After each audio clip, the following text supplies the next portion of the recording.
Hello friends, welcome to ভাল লগা সময় উইথ মিডুল। আজি ভিডিওটি আৰম্ভতে আপোনালোকক এটা কথা কম, প্লিজ আপোনালোকে মোৰ ভিডিওটি লাইক কৰি দিব আৰু যদি আপুনি মোৰ চেনেলটো নতুনকৈ আহিছে, যদি চেনেলটি সাবস্ক্ৰাইব কৰা নাই, প্লিজ চেনেলটি সাবস্ক্ৰাইব কৰি ওচৰতে থকা বেল আইকনটি বজাই দিব। আপোনালোকে থাম্বনেইলত দেখিছে মই আজি এই বাইকখনি বিক্ৰী কৰিম, কিন্তু আচলতে আগতে মোৰ এখন পালসাৰ 150 বাইক আছিল, সেই বাইকখন বিক্ৰী কৰি এতিয়া এখন নতুনকৈ স্প্লেণ্ডাৰ বাইক কিনিছো তেল বচাবৰ কাৰণে।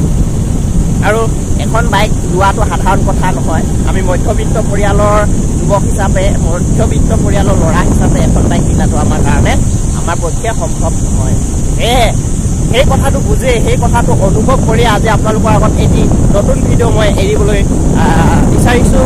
এদিন মোৰ বন্ধু এজনে মোক ক'লে, বন্ধু মই এইবাৰ ছেকেণ্ড হেণ্ড মাৰুতি 800 কাৰ এখন কিনিম বুলি ভাবিছোঁ। তাৰপিছত তেওঁ ক'লে যে বোলে মাৰুতি 800 কাৰখনি বেছি মিটাৰো উঠা নাই আৰু অতি কম দামতে দিছে, মাত্ৰ 60,000 টকাত দিছে। তেতিয়া ক'লোঁ যে মই আৰু এডভান্স হিচাপে কি দিব লাগিব? তেওঁ ক'লে যে এডভান্স হিচাপে অনলাইনত 4,000 টকা দিব লাগে। 4,000 টকা দিয়াৰ পিছত সেই গাড়ীখনি বোলে তেওঁৰ হাতত ডেলিভাৰী কৰিবহি। মানুহজনক তেওঁ চিনি নাপায়। তেওঁ ক'লে যে আৰ্মি ড্ৰেছত এজন মানুহ থাকে, সেই মানুহজনৰ বোলে ৰিটায়াৰমেণ্ট হ'ব আৰু অসমৰ পৰা গুচি যাব, সেয়ে তেওঁ কম দামতে সেই গাড়ীখনি বিক্ৰী কৰি গুচি যাবলৈ বিচাৰিছে। তেতিয়া 4,000 টকা তেওঁ বেংক একাউণ্টত ট্ৰেন্সফাৰ কৰি দিব, তাৰপিছত তেওঁ আহি গাড়ীখনি ডেলিভাৰী কৰি যাব। আচলতে সেই 4,000 টকা লোৱাৰ পিছত সেই মানুহজন নাইকিয়া হৈ যাব, সেই গাড়ীখন সি কেতিয়াও নাপাব। তাৰপিছত আকৌ এদিন এজন বন্ধু এজনে ক'লে তেওঁ বোলে আকৌ ৰয়েল এনফিল্ড এখন পাইছে ফেচবুকতে, ঠিক তেনেকৈ একেই।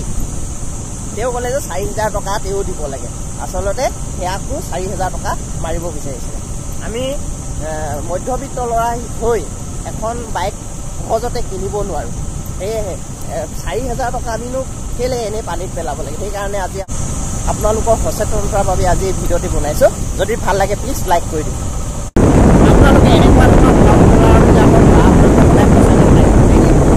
কৰিছে বোলে আপোনাৰ ATM-খন বন্ধ হৈ গৈছে, মোৰ ATM-খন চালু কৰিবৰ কাৰণে আপোনাৰ ATM-ৰ ভুলতা দিব লাগে। মই তেতিয়া ক'লোঁ মোৰ লগতো ইউনিয়ন বেংক, ইউনাইটেড বেংক আৰু ষ্টেট বেংক তিনিখনৰ ATM আছে, আপোনাক দিব লাগিব। তেওঁ ক'লে যে আপোনাৰ হাতত ভুল আছে। তেতিয়া ক'লোঁ চালা আপুনি নিজেই নাজানে কোনখনৰ মোৰ বন্ধ, কোনখন ATM মোৰ বন্ধ হ'ব। তেতিয়া আপুনি আকৌ এনেকুৱা হৈছে। সেইকাৰণে গম পালোঁ যে তেওঁ প্ৰাউড, তেওঁক দম দিলোঁ আৰু ফোনটো তেওঁ কাটি থৈ দিলে।